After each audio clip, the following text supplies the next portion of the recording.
Yes, we've got quite an interesting combination of traffic lights at the moment. Most of the action actually has been on the behavioral finance part of our traffic lights, which is captured in momentum and sentiment. So we've actually got a red battling a green there because momentum is still very poor. We are definitely in a downtrend in stock markets at the moment, but sentiment is extremely pessimistic. And that normally correlates well with good future returns, albeit with a lag. Now, we've had a green light on sentiment since March, so we're 3-4 months into that now.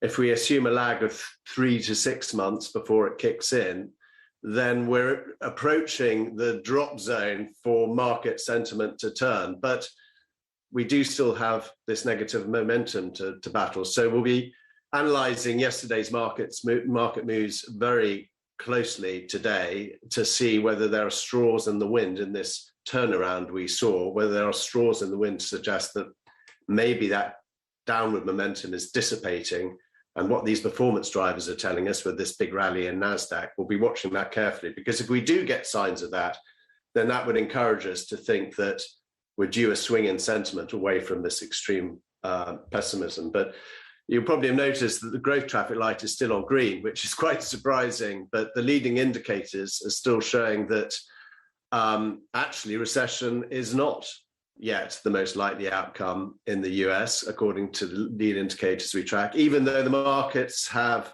had this headlong rush to discount a recession likelihood, which is what the price action has been about in the last 2 to 3 weeks.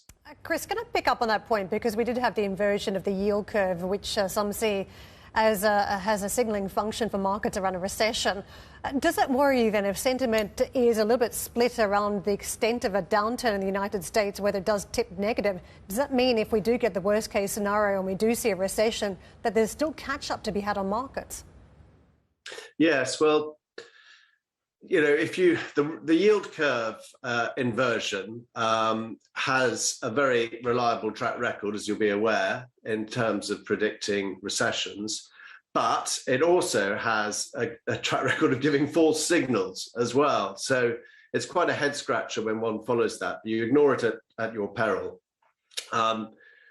We've got a very confused set of indicators on growth at the moment. There's no doubt that growth momentum is slowing, and perhaps that's the most important thing to observe at the moment. But in terms of what the indicators are telling us about the level of growth, as I mentioned, right now it's still some way off recession. In fact, there's a bit of a margin of safety in terms of the level of growth, and some of the the data incoming still is contradicting this recession thesis. So just yesterday, for instance, new orders, manufacturing new orders in the States, that was a better number than forecast, up 1.6%.